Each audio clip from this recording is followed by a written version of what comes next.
Hey up everybody, my name's Joshua Morrison, director of Johnny Moz's Lessons in Confidence, and today I want to talk to you a little bit about the idea of commodifying your life for content, which is in a bit of a cynical way what I'm doing at the moment really. I mean, what are these videos if not me just wandering around rambling my soul out onto the camera, right? Think about this, in a technological sense, anyone out there could take all of these videos, compile my voice into a series of data sets with various moods, emotions and so on and so forth. I've done a bit of anger, I've done a bit of sad, I've done a bit of happy, etc, right? Put all of that in some kind of AI algorithm sort of thing and then just make my voice say whatever it wants. You could have my voice say all sorts of things that I would never agree with. And what am I to do about it? Because I've commodified my life for the sake of YouTube money, right? That's basically what this is, essentially. And every sort of person on the internet that you follow that has a bit of a following or whatever, that makes videos or streams or whatever, they're all doing it.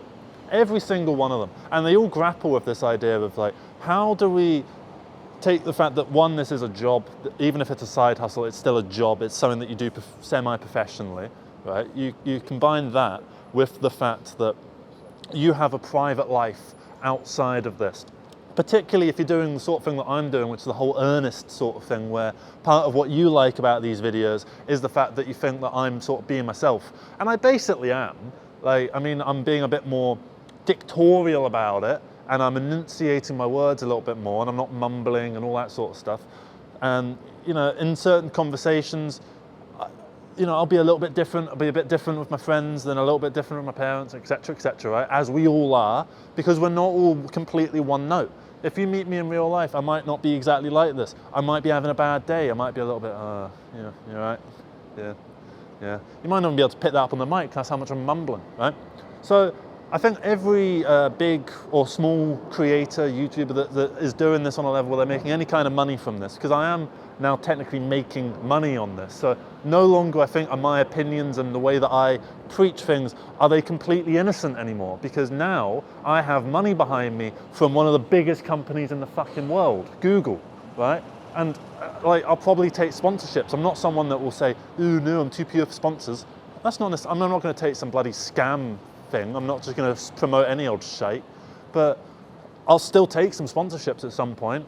I'll you know, monetize this channel in various ways. Like, the idea is to make money, and I don't think you should hide that fact because every fucking YouTuber does it. The only difference is that some of them won't tell you that they're doing it for money, right? And it's not like I will sell various aspects of the authenticity of these videos for the sake of money. I wouldn't do that because I do have some level of responsibility with this platform to use it for good, right? And I started thinking, like, I have like what, 5,500 subscribers now. I've got like 800 returning viewers according to the analytics, which means that's people that return to each video, pretty much all of them, and they comment and they're fans and all that sort of stuff, right? So I've got people that will follow this and listen to what I have to say. So should I be using this platform to promote good causes? Well, in a way, yes, I should. That would be the good moral thing to do because it would help, you know, all the hungry people out there that are out there in the world. It would help all the people that are being impoverished or stuck in war zones or whatever, right? There's loads of horrible stuff going on in the world, and I could use this platform to try and, you know, quell some of it, even if it's like just helping one person, that would be good. But at the same time, you know, when you're watching TV and the adverts come on and it's like, ugh, this starving child in Africa is so sad and it needs your help. And it's like, shut the fuck up. I don't care. And it's like, obviously you do care about like the fact that there's starving people in the world, and that makes me feel terrible. But I don't want to feel terrible right now. I want to feel happy and watch some dumb shit on the internet, you know? I don't want to think about the fucking wars that are going on, the genocides that are going on, and all the bloody starving people, the billions of people that are going hungry right now. But that's from a place of privilege where I can actually say that and not give a shit, right? So should I be using the platform to promote more good causes? And I sort of sat and I thought about that, and it's kind of, well, yeah, but you don't want to YouTubeify yourself either, because he goes on, he's always banging on about something, isn't he? Radiohead has started doing it. They bang on about whatever the new cultural issue is. And if you do that, you end up getting sucked in, because there's so many of them There's so many of these issues that are going on. If you talk about one, then you get done for not talking about the other. And there's all of them. If I try and talk about all of them, that one means I've got to research more, which I don't have time for. I'm making videos and I'm making films and I've got life to live, right? And two, it also means that it ends up introducing yourself into this endless fucking culture war where there's people on both sides that are annoyed at the other one for supporting this and not supporting that. And like I've done a video all about that specific topic on trying to stay apolitical while still having beliefs and core values, because I do think that those things aren't necessarily mutually exclusive. Like I, for instance, am on the left side of politics and I will stand by my politics on that side. But at the same time, I will try and tune out the overwhelming amount of crap that gets fed onto you by this platform, YouTube, right? And all the other ones, all the Twitters and the Facebooks, you scroll down them and it's just like, Jesus Christ, it's depressing, the stuff that's coming out of these things and the way everyone gets so agitated and arsy of one another. And I don't appreciate that. So I kind of want this to be a haven from that. But at the same time, that means that I'm leaving random issues to be, go unspoken about, right? So I don't know in terms of that.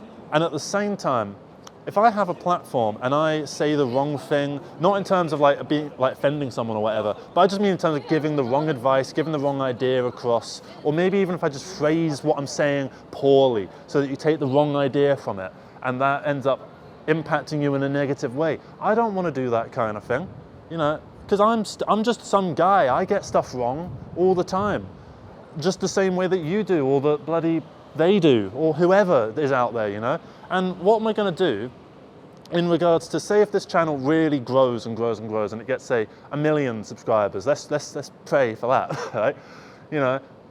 How am I going to? Because I feel like I'm understanding why YouTubers are the annoying way that they are, because it's this draw.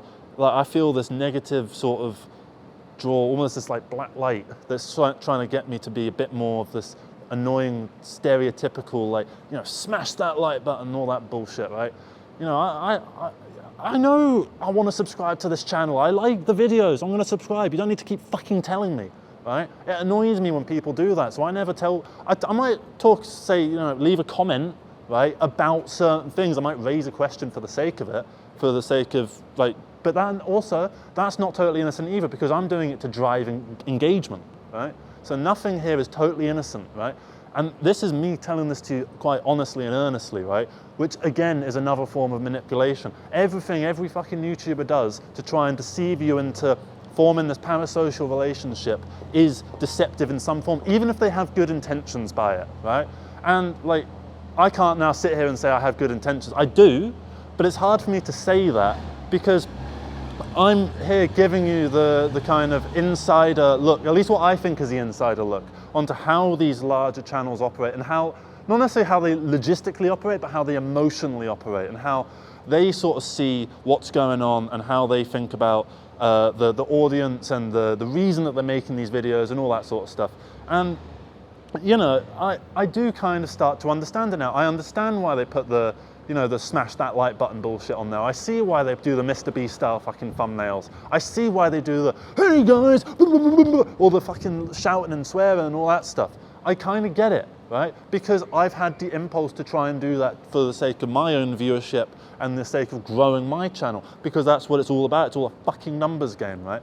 Recently, I watched Animator versus Animation, the Green Influencer arc, which is a really shit title for it should have been called like Animation versus Influencers or something like that. But anyway, the whole point of it is there's these little stick figures that live in the desktop computer world, right? And they can press buttons, they can go on Chrome, they can play solitaire, all this sort of stuff, right? And one of them becomes a YouTuber and they start becoming this TikTok head and they get really annoying about it and they start to alienate their friends because of the content that they're making. Not necessarily the content they're making, but how they're treating everything around them, right? That's kind of what is going on here. And he ends up isolating himself in a realm of numbers and analytics. And you know what? I felt myself doing that. I was at the pub the other day and I was looking at the analytics app on my phone and I said to my mate, I really need to uninstall this app because it's taken over my life. And he went, yep. Wasn't like a, no, don't worry about it. It was like a full, yep. Like clearly, yes, you are. So I've uninstalled the analytics app on my phone. It's still on the desktop computer and it's still on the laptop because I can't uninstall Chrome really, or internet, because then I just get Internet Explorer and I just do it on that. You know, and I've uninstalled the app before and then re-downloaded it, and then uninstalled it again and re-downloaded it. So there's no necessarily escaping these numbers and this drive, because I know what each one of those fucking views means. It means that someone has bothered to click on this. I know what seeing 150 fucking search terms for one of my videos means. It means that people clearly like it so much they've gone out their way to Google it, and in some of those circumstances it's them watching it on their own. Some circumstances will be like, maybe you've got a mate round and you show them one of my videos. I met someone who, they said that they were a fan of my videos, and they said they watched them with their boyfriend. Hello to them, they know who they are. And yeah, it's amazing to know that that is what each of those numbers and those bars on the fucking graph mean, right? But at the same time, it's very easy to get the fucking money eyes and to become very greedy about it. And I understand why they become so greedy about it now. The general YouTubers out there, you know how you find a YouTuber and they're very, very good, and then they sell out and they get worse and they become some really annoying personality, or they become a alt-right grifter or whatever, right? And they just become a generally unpleasant person. You're sick of them by that point, right? I worry that that would happen to me. I don't want to become like that, because that feels like it would be me selling my soul, my personality, and I feel like I'm already selling my soul in a weird little way. So I try and grapple with this idea that there are so many people out there that are engaging with what I'm doing and that like and appreciate and find inspiration from what I'm doing. There's been people who've said that they paint to my videos, that people that have made albums because of me, right?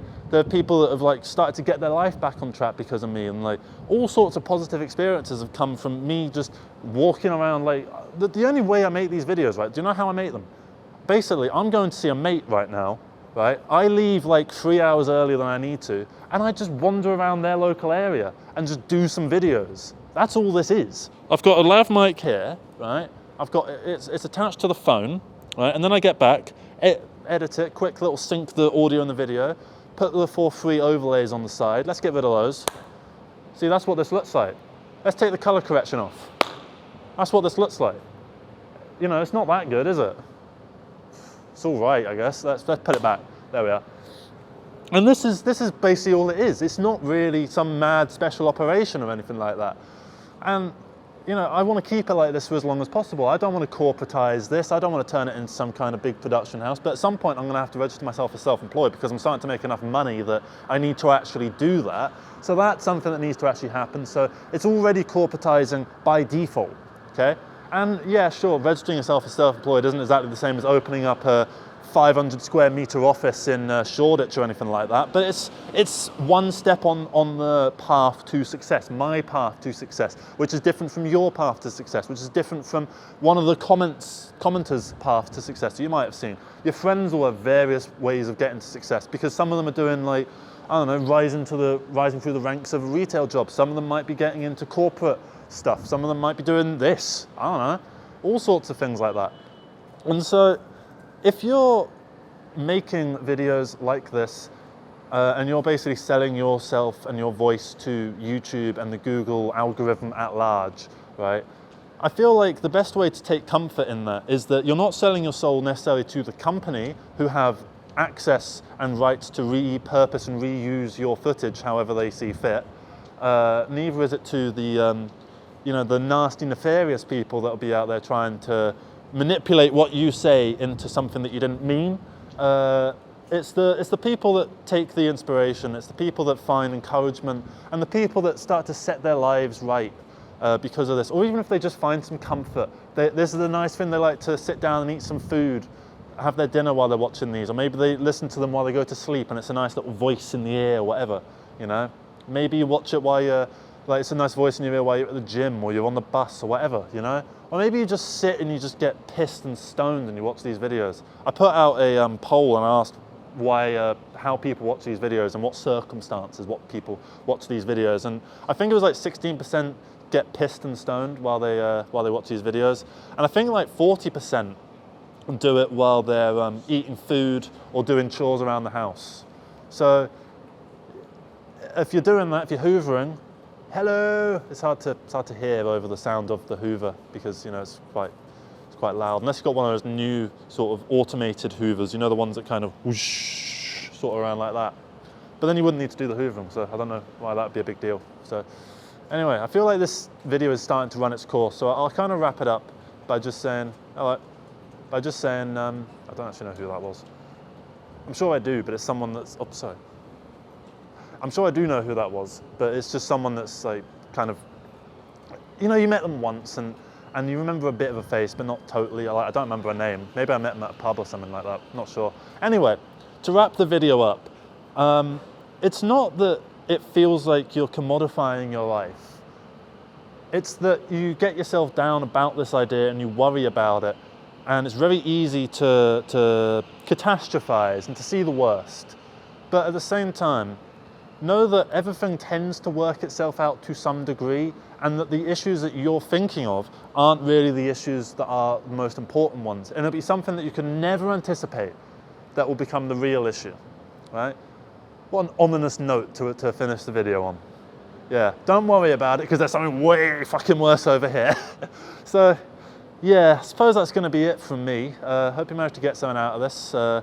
If you're a small creator that's started to get monetized, how are you grappling with the fact that now you have money behind you, you're no longer a completely innocent voice in this endless sea of voices, right?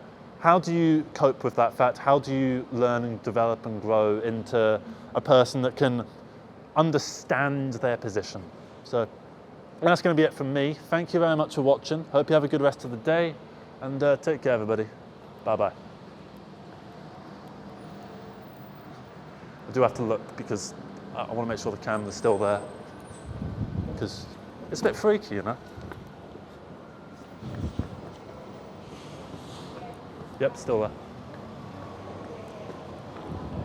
Because there's no one sitting behind the camera, it's just sat on the table. Alright, that's good.